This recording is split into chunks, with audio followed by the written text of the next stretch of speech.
ICC men's ಟಿ20 world cup ಪಂದ್ಯಾವಳಿಯು ಇದೀಗ ಕೊನೆಯ ಹಂತಕ್ಕೆ ಬಂದು ತಲುಪಿದ್ದು, ಹಾಗೆ ವೀಕ್ಷಕರೇ ಸೂಪರ್ 8ಗೆ ಹಲವಾರು ತಂಡಗಳು ಎಂಟ್ರಿ ಕೊಟ್ಟಿವೆ. ಹೌದು ವೀಕ್ಷಕರೇ, ಆ ಒಂದು ತಂಡಗಳನ್ನು ನೋಡೋದಾದ್ರೆ ಎ ಭಾಗದಲ್ಲಿ ಇಂಡಿಯಾ ಹಾಗೂ USA ತಂಡವು ಎಂಟ್ರಿ ಕೊಟ್ಟಿದ್ದು, ಹಾಗೆ ವೀಕ್ಷಕರೇ ಬಿ ಭಾಗದಲ್ಲಿ ಆಸ್ಟ್ರೇಲಿಯಾ ತಂಡವು ಎಂಟ್ರಿ ಕೊಟ್ಟಿದೆ. ಇನ್ನು ವೀಕ್ಷಕರೇ ಸ್ಕಾಟ್ಲೆಂಡ್ ತಂಡವು ಆಡಿದ 3 ಪಂದ್ಯಗಳಲ್ಲಿ 2 ಪಂದ್ಯವನ್ನು ಗೆದ್ದುಕೊಂಡು 1 ಪಂದ್ಯವು ಡ್ರಾ ಆದ ಕಾರಣ 5 ಅಂಕಗಳೊಂದಿಗೆ 2ನೇ ಸ್ಥಾನದಲ್ಲಿದ್ದರೆ, ಅದೇ ರೀತಿ ವೀಕ್ಷಕರೇ ಇಂಗ್ಲೆಂಡ್ ತಂಡವು ಕೂಡ ಆಡಿದ 3 ಪಂದ್ಯಗಳಲ್ಲಿ 1 ಪಂದ್ಯವನ್ನು ಗೆದ್ದು 1 ಪಂದ್ಯವನ್ನು ಸೋತಿದೆ. ಇನ್ನು ವೀಕ್ಷಕರೇ ಇಂಗ್ಲೆಂಡ್ ತಂಡವು 1 ಪಂದ್ಯವನ್ನು ಗೆದ್ದುಕೊಂಡರೆ 5 ಅಂಕಗಳೊಂದಿಗೆ 2ನೇ ಸ್ಥಾನವನ್ನು ಪಡೆದುಕೊಳ್ಳಬಹುದು. ಒಂದು ವೇಳೆ ವೀಕ್ಷಕರೇ ಸ್ಕಾಟ್ಲೆಂಡ್ ತಂಡವು ಗೆದ್ದುಕೊಂಡರೆ ಸೂಪರ್ 8ಗೆ ಸುಲಭವಾಗಿ ಕ್ವಾಲಿಫೈ ಆಗಬಹುದು.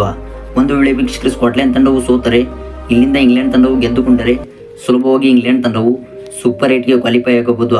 ಹಾಗೆ ವೀಕ್ಷಕರೇ ಸಿ ಗುಂಪಿನಲ್ಲಿ ಅಫ್ಘಾನಿಸ್ತಾನ ಹಾಗೂ ವೆಸ್ಟ್ ಇಂಡೀಸ್ ತಂಡವು ಕ್ವಾಲಿಫೈ ಆಗಿದೆ. ಇನ್ನು ವೀಕ್ಷಕರೇ ಡಿ ಗುಂಪಿನ ಕಡೆ ಬರುವುದಾದರೆ ಸೌತ್ ಆಫ್ರಿಕಾ ಹಾಗೂ ಬಾಂಗ್ಲಾ ತಂಡವು ಆಲ್ರೆಡಿ ಎಂಟ್ರಿ ಕೊಟ್ಟಿವೆ.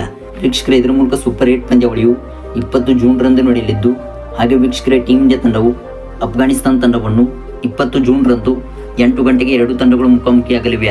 ವೀಕ್ಷಕರೇ ಈ ಒಂದು ಪಂದ್ಯವು ಟೀಮ್ ಇಂಡಿಯಾ ತಂಡಕ್ಕೆ ಬಹಳ ಮಹತ್ವದ ಪಂದ್ಯವಾಗಿದ್ದು, ಹಾಗೆ ವೀಕ್ಷಕರೇ ಈ ಒಂದು ಪಂದ್ಯವನ್ನು ಗೆದ್ದುಕೊಂಡರೆ ಆಸ್ಟ್ರೇಲಿಯಾ ವಿರುದ್ಧದ ಪಂದ್ಯದಲ್ಲೂ ಕೂಡ ಟೀಮ್ ಇಂಡಿಯಾ ತಂಡವು ಗೆಲ್ಲುವ ತವಕದಲ್ಲಿದೆ.